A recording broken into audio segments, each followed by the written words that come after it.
as well.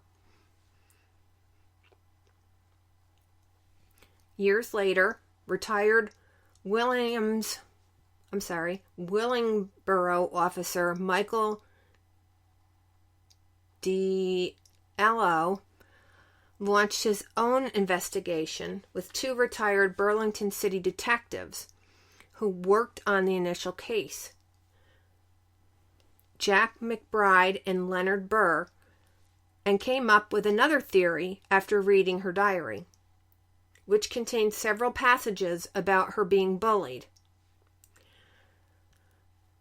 Michael thought it might be possible Margaret disappeared to start a new life, but admitted it would have been difficult for a 14-year-old to start over in a different area and have no contact with family or friends.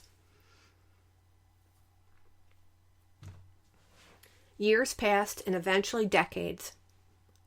Things seemingly came to a standstill until 2019, when on the anniversary of Margaret's disappearance, the FBI decided to release the audio recording of the ransom call.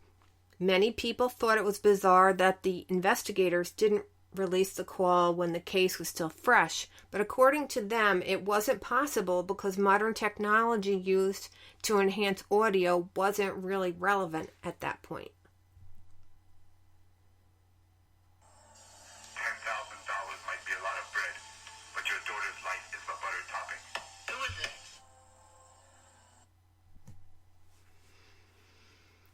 Margaret's disappearance was incredibly hard on her family. Her father, David, said the early morning and the late nights were the hardest because that's when it was the quietest. Sadly, both he and his wife, Mary, passed away after years of anguish, helplessness, and sadness without ever knowing what happened to their beloved Margaret. To this day, there's been no trace of Margaret Fox. Most think she was murdered.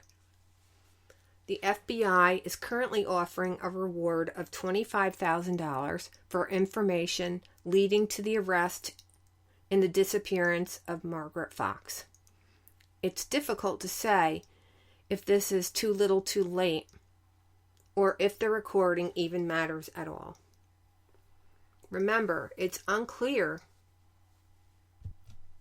if this was nothing more than a hoax, but regardless, the FBI has placed enough stock in the call to make it public and has offered the $25,000 reward to anyone that may be able to provide information on this case.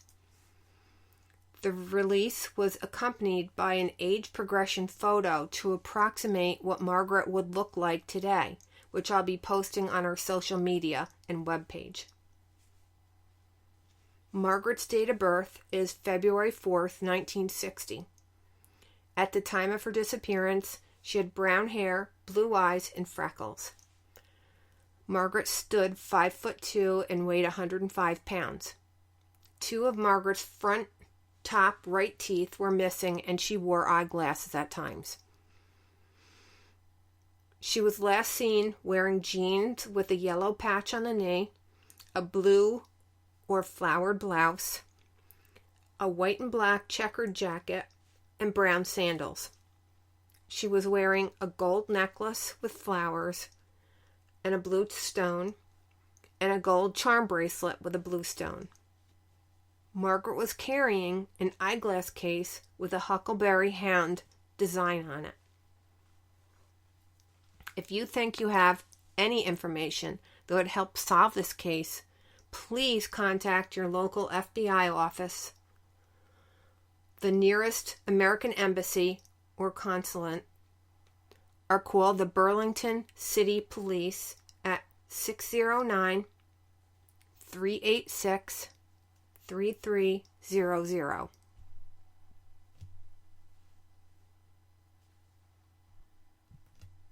Now, a couple things about this story makes me really think, and I'm sure it does you too.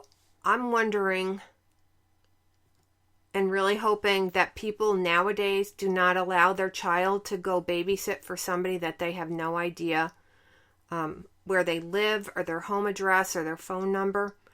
I'm really, I understand that back then they didn't have the cell phones and they didn't have, any other means of communication other than a landline. But I'm sure these parents, well, when they were alive, I'm sure they were anguished over, why did I allow my daughter to go to someone's house that I didn't know?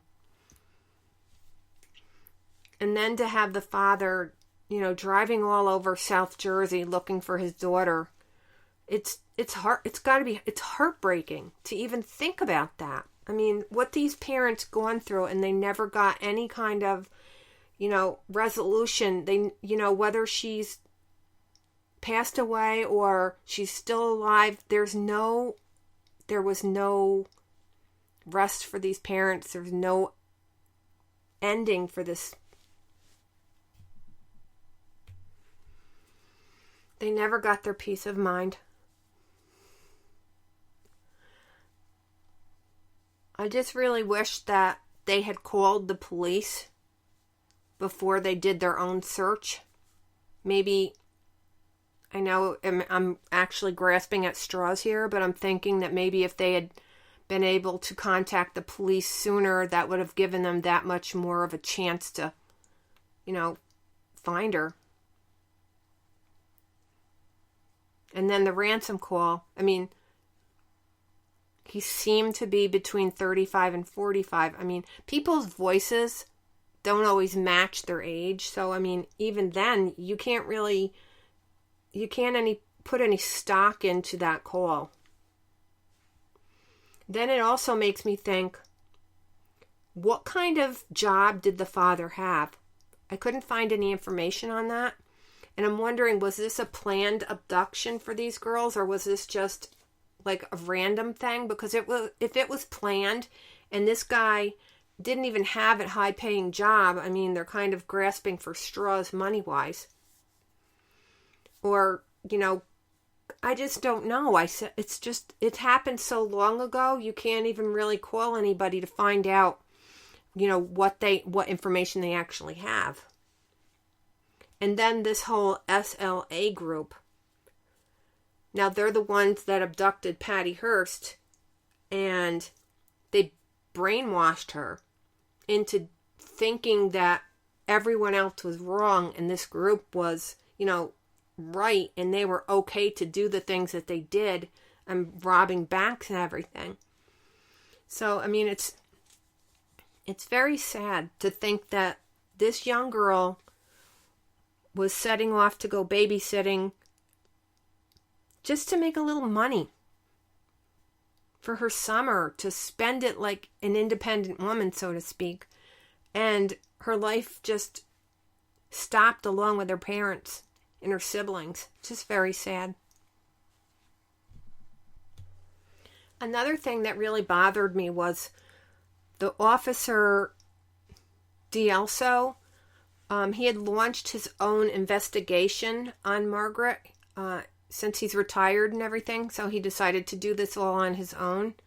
In an article that I read, it alleged that Margaret's dental records went missing, and the agencies involved with the initial investigation, which did include the state and federal prosecutors, didn't share that information. And I don't know how true that is, since it wasn't confirmed. The other thing that makes it more difficult for missing persons cases to be solved when it happened so many years ago is that there's very little DNA or physical evidence. Because like in 1974, they didn't have the tools at their disposal like surveillance video or internet or social media like we do today. And the first social media, which was called 6 Degrees, wasn't created until 1997. And the birth of the internet was considered to take place in 1983. So, I mean, there really was nothing, no form of communication other than your landline telephone. And surveillance cameras were uncommon until the mid-70s, when they started to be used for the first time monitoring roads for crime. But, I mean, it wasn't everywhere. It wasn't on every road. It wasn't, it was very few and far between. But, I mean, it had started, but just a lot of things to think about.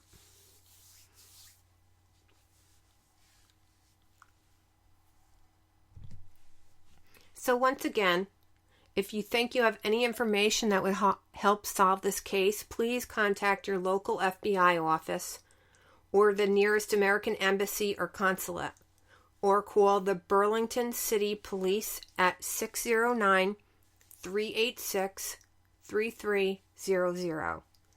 Thank you for listening. You can catch us on Facebook at Shiny Things Podcast, on Twitter at Shiny Things Podcast 1. You can email us at shinythingspodcast@gmail.com. And by all means, please keep listening. We can't do this without you. Bye.